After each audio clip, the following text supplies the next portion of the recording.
I shouldn't have touched him, but the moment my ex walked through that door, I knew I was out of options. The restaurant smelled like burnt butter and cheap wine, the kind of place where tips depended on smiles. I didn't have the energy to fake anymore, and my hands were already shaking before I even saw him, before I heard his voice calling my name like it still belonged to him, like I hadn't spent the last 3 months learning how to breathe without it. My tray felt heavier than it should have, maybe 5 pounds at most, but in that moment it might as well have been 50, my fingers tightening around the edge as I calculated distances, exits, the space between me and the kitchen door, the way he was closing it without even trying to hide it, like he knew I wouldn't run. "Emily," he said again, closer now, and something cold slid down my spine, that old instinct kicking in, the one that told me staying calm was the only way out, except this time calm wasn't going to be enough. That's when I saw him. Sitting alone at the corner table like he didn't belong to this place or any place like it, a man in a perfectly tailored dark suit, silver threading through his hair, posture straight, unmoving, like the noise of the room bent around him instead of touching him, and I didn't think, not really, I just moved. My shoes squeaked against the tile as I crossed the floor too fast, my heart pounding so loud I was sure everyone could hear it, and before I could lose my nerve, I reached for his hand. It was warm. Steady. Completely still under my fingers. "Don't look at me," I whispered, forcing a smile I didn't feel as I leaned closer, like we were sharing something soft instead of something desperate, "but I need you to pretend you're my husband." For half a second, nothing happened. No reaction. No confusion. Just silence. And then he stood up. Not rushed, not surprised, just deliberate, like this had always been the next step, like I had walked into something he already understood better than I did, and when his hand came to rest at my waist, firm but controlled, my breath caught because it didn't feel like an act. It felt real. "Is there a problem?" he asked, his voice low, smooth, carrying just enough to cut through the room without raising it, and suddenly everything shifted. Conversation slowed. A couple at the bar stopped mid-sentence. Even my manager, who never missed a chance to correct me, looked away like he hadn't seen a thing. My ex froze. I felt it before I saw it, the hesitation, the confusion, the way his confidence cracked just a little under the weight of something he didn't understand. "She's with me," the man beside me said, his fingers tightening just enough to remind me I was still there, still part of whatever this was, and I swallowed hard, trying to keep my expression steady even as something unfamiliar curled in my chest. Safety. It didn't make sense. It shouldn't have been there. Not with a stranger. Not with a man who hadn't even asked my name. But when I finally risked a glance up at him, really looked this time, I realized the truth hit me too late. I hadn't just picked anyone. And whatever I had just started, wasn't something I could end. My ex tried to laugh it off at first, like this was some kind of joke he could step back into control of, but the sound came out wrong, thinner than I remembered, and he shifted his weight like he was not sure where to stand anymore, like the ground had changed under his feet without warning, and I felt the man beside me breathe once, slow and measured, his hand still steady at my waist, not tightening, not moving, just there, like a quiet reminder that I had asked for this and he had answered. In a way I did not understand. "Emily," my ex said again, softer now, uncertain, and I hated that my name still sounded like something he owned, but before I could respond, the man beside me did. "She heard you," he said, calm, almost polite, but there was something underneath it that made the air feel heavier, something that did not need to raise its voice to be taken seriously, and my ex blinked, looking between us, trying to read a situation that no longer followed the rules he knew. "I just wanted to talk," he muttered, his confidence slipping another inch, and I realized then that he was not looking at me anymore, not really, his attention caught by the man whose presence seemed to fill more space than his 6-foot frame should allow, like the room itself had decided to make room for him. "Then you should have chosen a better time," the man replied, his tone unchanged, and there was no threat in it, nothing you could point to, but my ex took a step back anyway, just one, subtle, almost invisible, except I felt it like a shift in gravity. I did not breathe until he turned away. It was not dramatic, not a scene, just a quiet retreat, like something in him had decided this was not a fight worth having, and when the door closed behind him, I realized my fingers were still clutching the stranger's sleeve, my knuckles pale against the dark fabric. I let go immediately, heat rushing to my face as the reality of what I had done crashed over me in a wave. "I am so sorry," I whispered, stepping back, creating distance that suddenly felt necessary, urgent, like I needed to fix something I had broken without understanding it. "I just needed a second and I thought you looked." I stopped because I did not know how to finish that sentence. Safe did not feel like the right word, not for a man like him, not for someone whose silence carried weight instead of absence. He looked down at me then, really looked this time, and I felt it like a physical thing, like being seen in a way that made it impossible to hide behind excuses or small talk. Like I would not say no, he finished for me, and it was not a question. I swallowed. Something like that. A corner of his mouth moved, not quite a smile, but close enough to unsettle me more than if he had stayed completely unreadable. Around us, the restaurant had resumed its rhythm, conversations picking back up, glasses clinking, the illusion of normal returning as if nothing had happened, but I could feel the difference, the way a few glances lingered a second too long, the way my manager suddenly found something else to do instead of asking why I had abandoned my section. "Sit," he said, gesturing to the chair across from him like this had always been the plan, like I had not just dragged him into my problem and expected him to walk away. I hesitated. Every instinct told me to return to work, to apologize again, to pretend this never happened, but something in his gaze held me there, not forcing, not demanding, just waiting, certain in a way that made refusal feel like the wrong move even if I could not explain why. "I really should get back," I started, but the words felt weak the moment they left my mouth. "You asked for my help," he said, his voice still calm, still even, and I gave it. He leaned back slightly, giving me space that somehow felt like a boundary instead of freedom. "Now I would like to understand why." The question settled between us, quiet but heavy, and for the first time since I had grabbed his hand, I realized this was not over. Not even close. I should have lied, should have made up something simple and forgettable, but the way he looked at me made it clear he would know, not because he was guessing but because he was used to people telling him the truth whether they meant to or not, and my voice came out quieter than I expected as I lowered myself into the chair across from him, my knees brushing the edge of the table like I needed something solid to hold on to.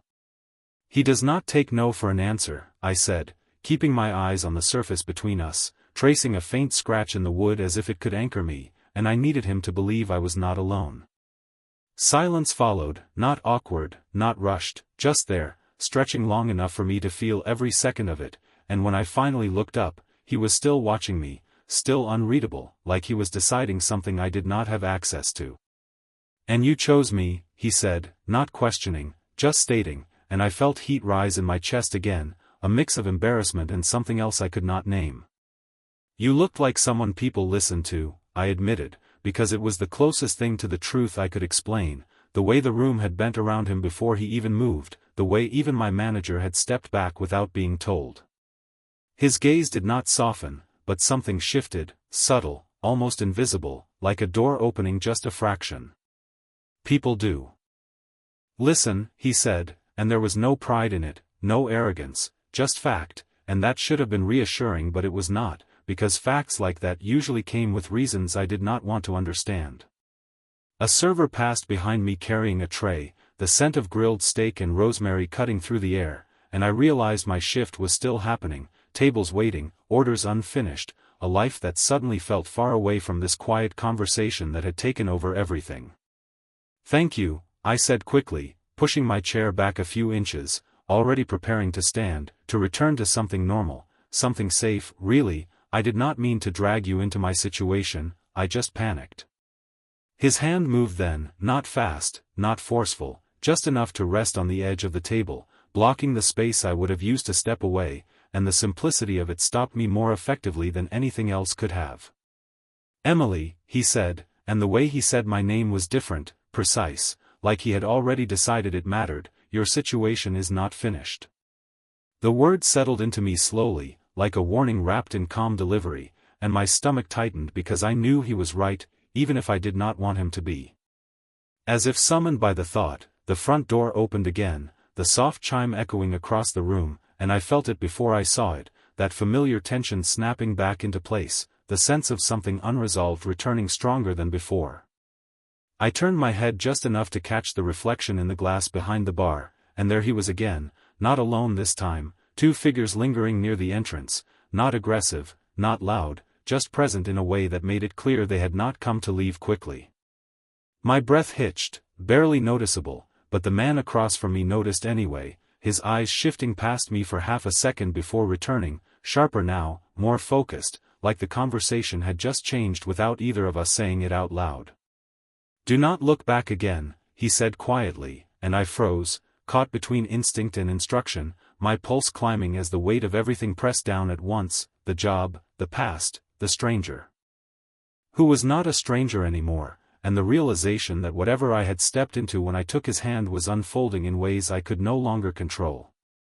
"Stay here," he added, softer but somehow more absolute, and for the first time since this started, I did not argue, because something in his voice made it clear that leaving was no longer my decision to make. I did not move because something in the way he said it settled into my bones, quiet and certain, like a rule I had agreed to without realizing it, and I kept my eyes on him even as every instinct screamed to turn, to check, to confirm what I already knew was happening behind me, but he did not look away, not even for a second, his attention fixed on me like the rest of the room had already been accounted for. "Breathe," he said softly, and I realized I had stopped, my chest tight, my lungs refusing to cooperate, and I forced air back in, slow and shaky, trying to steady myself while the sound of the door closing echoed faintly across the restaurant. "They will not come closer," he added, and it should have sounded like reassurance, but it felt more like certainty, the kind that came from someone who did not guess, someone who already knew how things would unfold before they did. "How can you be sure?" I asked, my voice barely above a whisper, and his gaze sharpened just enough to make me regret the question even as I needed the answer. "Because they understand distance," he replied, and there was something in the way he said it that made my stomach twist, not fear exactly, but awareness, like I was beginning to see the edges of something much larger than this moment. I swallowed hard and kept my hands folded in my lap, forcing them to stay still even as my pulse climbed higher, every sense tuned to the space behind me, the subtle shifts in sound, the way conversations dipped and rose like waves reacting to an unseen current. A glass clinked somewhere near the bar, too sharp, too sudden, and I flinched before I could stop myself. He noticed. Of course he did. "Look at me," he said, and I did, because it was easier than fighting it, easier than pretending I was not already. Following his lead without understanding why. His expression had not changed, still composed, still controlled, but there was something else now, something quieter, almost protective in a way that did not match the rest of him. "You asked me to play a role," he continued, his voice low enough that it stayed between us, and I accepted. His fingers tapped once against the table, a small, deliberate motion that seemed to signal something I could not see, and a second later, I noticed movement at the edge of my vision, not from behind me but from the side, two men I had not seen before stepping into positions that felt intentional without drawing attention, like shadows choosing where to fall. My breath caught again, softer this time, less panic, more realization. "Who are you?" The question slipped out before I could stop it, and for a moment, he said nothing, just watched me with that same steady intensity that made it impossible to look away. Then, finally, someone who finishes what he starts. The answer should not have meant anything, and yet it did, settling into the space between us with weight I could not ignore. Behind me, footsteps approached, slower now, cautious, and I felt the tension rise again, sharper, closer, like a line being tested, and before I could react, his hand moved from the table to mine, not gripping, not restraining, just covering it with quiet certainty. "Stay," he said again, softer this time, and I realized the word was not a command anymore, it was a promise. The footsteps stopped. Silence followed, thicker than before, filled with everything unsaid, and I sat there, my hand under his, my breath finally steadying, as the truth settled in piece by piece. I had asked a stranger for help. But the man sitting across from me was not a stranger. And whatever he was, he had already decided I was part of it. The silence did not break all at once, it shifted, subtle and controlled, like something unseen had been acknowledged and then dismissed, and I felt the pressure in the room ease just enough for me to breathe again without forcing it, my fingers still under his hand, warm and steady, grounding in a way that made no sense for someone I had met less than 10 minutes ago. They stopped, I whispered, not turning, not daring to test whatever invisible boundary had just been drawn, and his thumb moved once against the back of my hand, a small motion that felt deliberate, reassuring without being gentle. Yes, he said simply, like the outcome had never been in question, and I swallowed, trying to understand how someone could speak with that kind of certainty about people he had not even looked at directly, at least not in any way I could see. You did not even stand up, I said before I could stop myself, the words slipping out as my mind tried to catch up with everything that had just happened. You did not say anything to them. His gaze held mine, calm, unhurried, and for the first time there was something almost curious in it, like he was studying my reaction instead of the situation. Not everything requires words, he replied, and I felt that answer settle deeper than it should have, because it explained too much without explaining anything at all. I pulled my hand back slowly, not because I wanted to, but because I needed to remember where the line was, where I ended and whatever this was began, and he let me, no resistance, no attempt to hold on, which somehow made the absence of pressure feel more intentional than if he had stopped me. Around us, the restaurant returned fully to life, the hum of conversation rising again, a server laughing too loudly near the kitchen, the clatter of plates grounding me back into a world I recognized, even if it no longer felt entirely safe. I really need to get back to work, I said, more firmly this time, pushing my chair back and standing before I could hesitate again, and for a second I expected him to stop me, to say something that would pull me back into that seat, but he did not. He just watched, his expression unreadable, as if he was allowing the moment to move forward instead of controlling it. Of course, he said, and the simplicity of it caught me off guard, because it sounded like permission, not agreement. I turned, carefully, slowly, my eyes scanning the room until they landed near the entrance, and they were still there, my ex and the two men, but they were not looking at me anymore, their attention diverted, their posture different, less certain, like something had shifted in a way I could not fully see but could definitely feel. One of them glanced toward the corner where I had been sitting, then quickly away, and a chill ran through me that had nothing to do with fear and everything to do with understanding that this man had changed the rules of the room without ever raising his voice. I forced myself to move, one step, then another, my tray still sitting where I had left it, abandoned in the middle of everything, and as I reached for it, my hand steadier now, I realized something that made me pause for just a fraction of a second. I did not feel alone anymore. Not because the danger was gone, but because it had been answered by something else, something quieter, stronger, something that did not need to prove itself to be real. I glanced back before I could stop myself. He was still there, exactly where I had left him, watching me with that same steady focus, and when our eyes met, he inclined his head just slightly, like a signal, like a reminder. You started this. The words were not spoken, but I heard them anyway, clear as if he had said them out loud, and as I turned back to my work, moving through the motions I had done 100 times before, I understood something that settled deep in my chest. This was not over. Not for him. And not for me.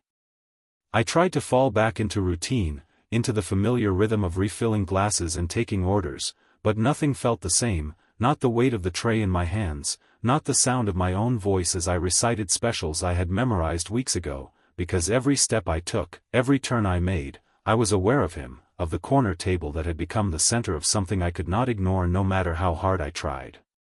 The clock above the bar read 8:17 p.m., and I focused on that, on numbers and minutes and things that made sense, because everything else felt like it had slipped just slightly out of reach. "Emily, where have you been?" my manager hissed as I passed, his voice low but sharp, and I opened my mouth to answer, to explain, but the words did not come the way they should have. "I had a situation at table 9, I said instead, keeping it simple, keeping it safe, and he followed my glance without meaning to, his eyes landing on the man still seated there, still composed, still watching. My manager's expression changed instantly, irritation dissolving into something closer to caution, and he nodded once, like that was explanation enough. "Just, stay on your section," he muttered, already stepping away, and I stood there for half a second longer than I should have, trying to understand how one look could do that, how one man could rewrite someone else's reaction without saying a word. I moved again, faster this time, forcing myself to focus on the table in front of me, a family of 4 waiting patiently, their drinks half empty, their conversation light and easy in a way that felt almost unreal after everything that had just happened. "Can I get you anything else?" I asked, my voice steadier now, and they smiled, nodded, asked for another round of iced tea, simple things, normal things, and I held on to that, onto the way their world had not shifted, had not changed, even if mine had tilted just enough to notice. But it did not last. It never does. The door opened again, softer this time, no chime, just the quiet movement of air, and I felt it before I saw it, that same pull, that same awareness threading through my senses like a warning I could not ignore, and when I glanced up, just briefly, I realized they had not left. They had stepped outside, waited, and now they were back, not rushing, not pushing, just there, patient in a way that made my chest tighten. I turned away immediately, remembering his words, "Do not look back again," and I focused on the table in front of me, on the condensation sliding down a glass, on the sound of ice shifting, anything to keep my hands from trembling again. "You dropped this," a voice said beside me, low, familiar, and my heart skipped before I even turned, before I even knew, and there he was, standing just close enough that I could feel his presence without him touching me, my order pad held between his fingers. I had not even realized I had left it behind. "Thank you," I said, taking it carefully, my hand brushing his for just a second, and the contact was brief but it grounded me again in a way I was starting to recognize. "You should not be walking around alone right now," he added, his voice quiet, not drawing attention, but the words settled heavy in my chest because they were not a suggestion. "I am working," I replied, softer than I intended, caught between defending myself and acknowledging the truth I was trying to ignore. His gaze flicked past me for half a second, sharp, calculating, then returned, steady as ever. "Then I will stay close," he said, and there was no question in it, no space for argument, just a decision already made, and as he stepped back, returning to his table like nothing had changed, I realized something that made my pulse steady instead of spike. He was not reacting anymore. He was anticipating. And somehow, that felt even more dangerous than everything that had come before. I tried to ignore the way his words stayed with me, the quiet certainty of them echoing in the back of my mind as I moved from table to table, but it was impossible, because every time I turned, every time I shifted my weight or reached for a glass, I felt it, that awareness of him tracking the room without ever seeming to move, like he had already mapped every inch of this place and everyone inside it. The clock ticked forward, 8:26 p.m. now, and I counted the minutes in small pieces, telling myself I only needed to get through the next order, the next table, the next step, but my focus kept slipping, drawn back to the entrance, to the presence I was trying not to acknowledge. "Emily," a voice said again, closer this time, and my entire body went still before I could stop it, the sound cutting through everything like it had before, except this time I did not turn right away. I remembered what he said. "Do not look back." My fingers tightened around the pen in my hand, pressing it against the order pad as I forced myself to stay facing forward, to keep my attention on the couple in front of me who were still deciding between 2 entrees. Like the world had not shifted around them. "I am talking to you," the voice insisted, sharper now, but still controlled, and I felt the space behind me change, the air pulling tighter, thinner, like something was about to break the fragile balance that had been holding everything in place. Before I could respond, before I could decide whether to turn or walk away, I heard movement, not rushed, not loud, just deliberate, and then he was there again, close enough that I did not need to see him to know.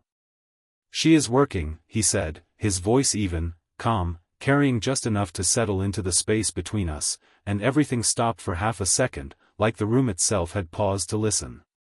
"This does not concern you," my ex replied, but the edge in his voice was different now, thinner, less certain, and I could feel it, the hesitation creeping in where confidence used to be. "It does now," the man beside me answered, just as calmly, and I felt something shift again, deeper this time, like a line had been redrawn without anyone needing to announce it.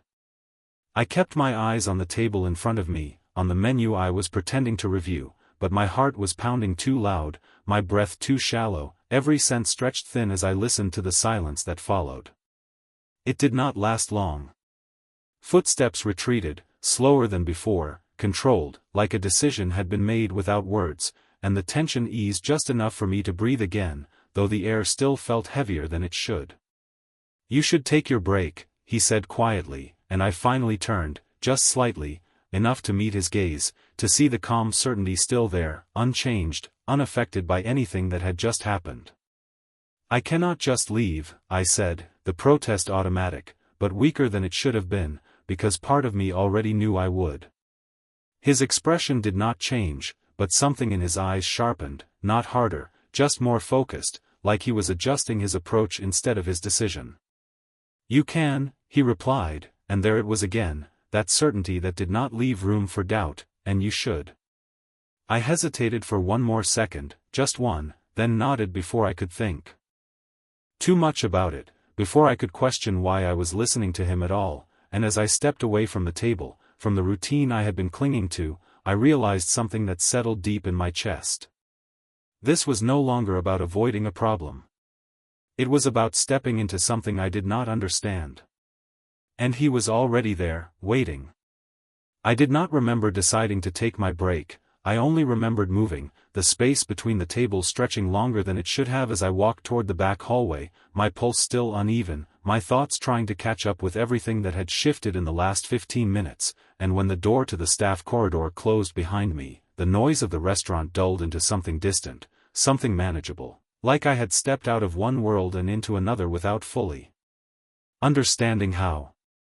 The hallway smelled faintly of cleaning solution and coffee, familiar, grounding, and I leaned back against the cool wall for a second, just one, closing my eyes as I tried to steady my breathing, counting each inhale like it would bring me back to something normal. It did not. Because even here, even with the noise muted and the light softer, I could still feel it, that awareness, that sense that I was not alone in this moment even if I physically was. "You listen quickly," his voice said from behind me, and my eyes snapped open as I turned, my heart jumping before it settled into something slower, steadier, because of course he was there, standing at the end of the hallway like he had always intended to follow. "I did not have much choice," I replied, pushing myself off the wall, trying to regain some control over the conversation, over myself, but it came out softer than I intended, less defiant than it should have been. He stepped closer, not invading, not crowding, just closing the distance enough that his presence filled the narrow space, his movements as controlled as everything else about him. "There is always a choice," he said, and I shook my head slightly, a small, almost automatic reaction. "Not when someone keeps showing up like that," I answered, the frustration slipping through before I could stop. The exhaustion of the past few months catching up all at once. His gaze held mine, steady, unblinking, and for a moment I wondered if I had said too much, if I had crossed some line I did not understand, but then something in his expression shifted, subtle, almost imperceptible, like he had filed that information away instead of reacting to it. "He will not keep showing up," he said, and the way he said it made my breath catch, not because it sounded threatening, but because it sounded final, like a conclusion already reached. "You cannot promise that," I said, but even as the words left my mouth, they felt weak, because part of me believed him, part of me wanted to believe him in a way that made no sense for someone I had just met. He did not argue. He did not explain. He simply looked at me like he was waiting for me to understand something on my own. "Why are you doing this?" I asked, the question slipping out before I could filter it, because nothing about this made sense, not his involvement, not his certainty, not the way he had stepped into my problem like it was already his to solve. For a moment, he said nothing, and the silence stretched just long enough to make me think he would not answer at all. Then, finally, because you asked, he said, and I stared at him, trying to decide if that was the truth or just part of something larger I could not see. I asked you to pretend, I said, my voice quieter now, more careful, not to take over my life. His gaze did not waver. I do not pretend, he replied, and there it was again, that same line, the same certainty that had followed me from the moment I touched his hand, and this time it settled deeper, heavier, because I was starting to understand what it meant. The door behind him opened slightly, a faint sound from the restaurant leaking back into the hallway, and for a second the two worlds overlapped again, the normal and the not, the life I knew and the one I had stepped into without realizing it, and as I stood there, facing him, I felt something shift inside me, not fear, not exactly, but awareness, the kind that comes when you realize. The moment you thought was temporary has already changed everything. Emily, he said, my name steady on his tongue, like he had decided it belonged there, you are already involved. And this time, I did not argue, because I knew he was right. The words stayed with me longer than they should have, settling into the quiet space between my thoughts like something permanent, something I could not simply walk away from, and I realized I was still standing there, still facing him, like the hallway had narrowed down to just the two of us and the weight of everything that had not been said. I did not choose this, I said finally, my voice steadier than I felt, because I needed to hold on to something, some sense that I still had control over my own life, even if it was slipping in ways I did not fully understand. His expression did not change, but there was a flicker of something in his eyes, not disagreement, not dismissal, just acknowledgement, like he had expected that answer before I even said it. No, he agreed, and the simplicity of it caught me off guard, you chose a moment. I frowned slightly, the distinction settling slowly, confusing and clear at the same time, and before I could respond, he continued. And moments have consequences. The words were not harsh, not threatening, but they landed with weight, the kind that made it impossible to ignore what they meant, and I felt my chest tighten again, not from fear this time, but from understanding, from the realization that this was not something I could rewind or undo by stepping back into the dining room and pretending none of it had happened.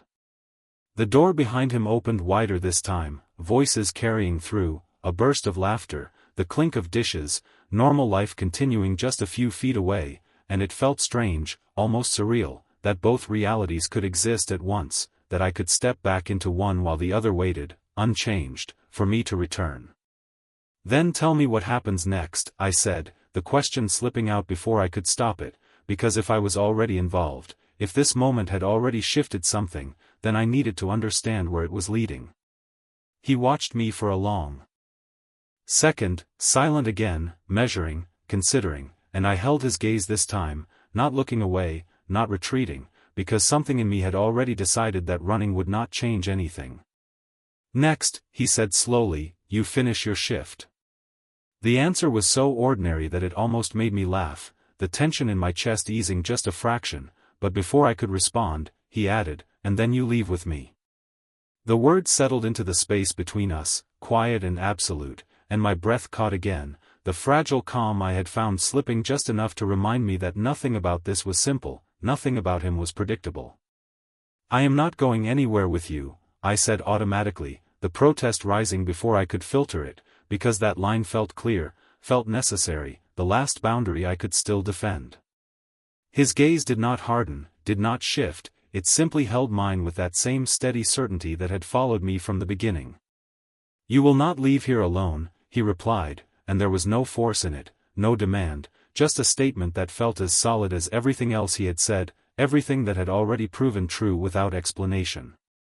I opened my mouth to argue again, to push back, to reclaim something of myself in this situation that had grown beyond my control, but the words did not come, because deep down I already knew the truth I was trying to deny. Not that I had to go with him, but that walking away from him would not end this. It would only begin something else. The hallway felt smaller suddenly, the air heavier, and I looked past him for a second, toward the light of the dining room, toward the version of my life that had existed before all of this, and for the first time, it felt distant, like something I had already stepped away from without realizing it. When I looked back at him, he had not moved, not even an inch, his presence as steady as ever, as if he was not waiting for my answer because he already knew it would come.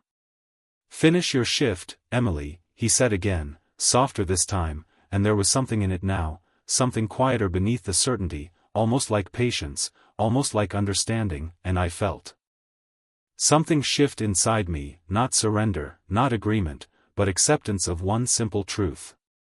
This night was not going to end the way it started. And neither was I.